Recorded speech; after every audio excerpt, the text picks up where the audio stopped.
Salutare la toată lumea! După cum vedeți, mă aflu la iepuri. Am zis să vă mai arăt iepurașii mei, că n-am mai filmat de ceva timp. O să urmeze și câteva noi achiziții. Niște exemplare deosebite. O să vă spun exact ce o să iau și de unde. Deci aici am femeluța cea albă. Cea mai bătrână femela mea, are 2 ani și jumătate, încă se reproduce foarte bine. Din păcate, ultimul cuib, nu știu care a fost cauza, v-am spus și în vlogul anterior, însă nu i-am mâncat, pur și simplu au murit puii după fătare. 12 pui, au trecut o săptămână aproximativ de atunci, așa că am băgat-o din nou la montă. El este cel mai blând iepure al meu. Îi place să fie mângâiat aici la cap. Este un mascul de hicol de aproape un an. Greutate în jur de 6 kg și jumătate. Ea e mai grea, are undeva la 7 kg 300, depinde. A ajuns și chiar și la 7 kg 700, dar după fătări mai slăbește. Așa, mai departe am aici o femelă de berbec german, cea neagră. De fapt e grifier. Și aici masculul de berbec german. Din păcate nu știu ce are de... Nu știu, am băgat acum câteva minute la montă, însă nu vrea să stea.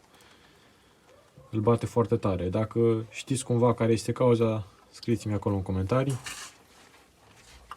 Îmi zicea cineva să le dau pătrunjel înainte pentru a sta la montă, la femele. I-am dat vreo 3 zile la rând, însă degeaba. Îi mai las puțin și apoi o să-i separ.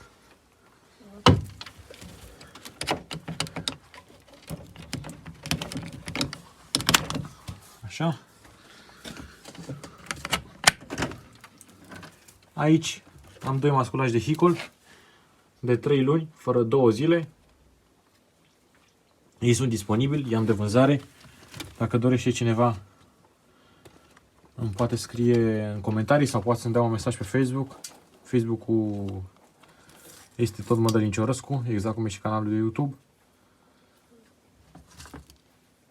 Pot fi aduși și în anumite orașe, mai exact pe ruta Drobeta-Turnul Severin-București. Dacă este cineva interesat, poate să-mi dea mesaj. Am avut 12, mi-au mai rămas doar 2 masculi. În cazul în care nu o să le găsesc niciun stăpân, cam în 2-3 săptămâni, o lună, o să fie sacrificați. Poate pare micuți, dar credeți-mă că nu sunt. Cel alb este un pic mai mare.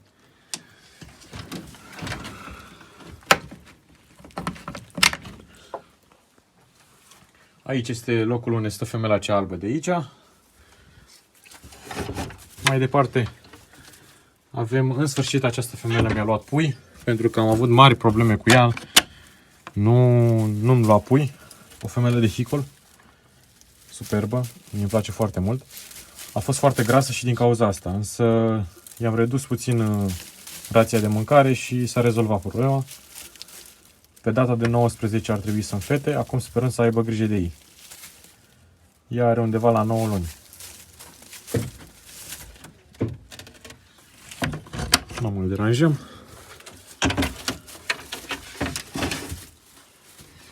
Și ultima femelă.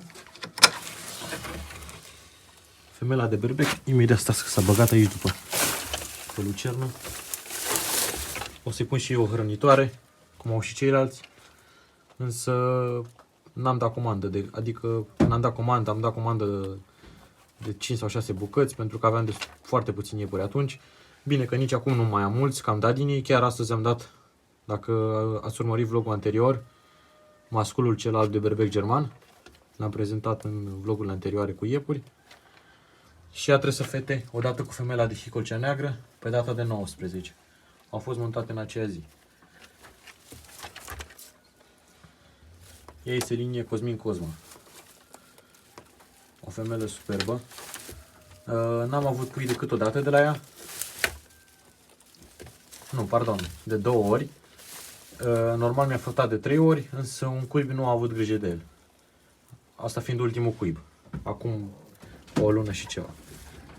Odată mi-a făcut 8 sau 9 pui, în câte mi-aduc aminte, și odată 5. Însă niște pui superbi. Și voiam să vă spun că v-am readus aminte la începutul vlogului că o să achiziționez niște iepuri, mai exact de la marele crescător din București, Vasile Ghinea.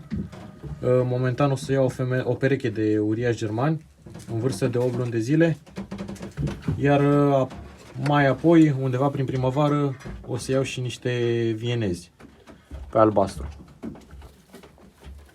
O să fac și un nou vlog atunci când o să iau iepurii, să-i vedeți. Sunt niște exemplare superbe. Așa că ne auzim pe data viitoare. Nu uitați să-mi dați și mie un like pentru a mă susține să continui cu acest canal.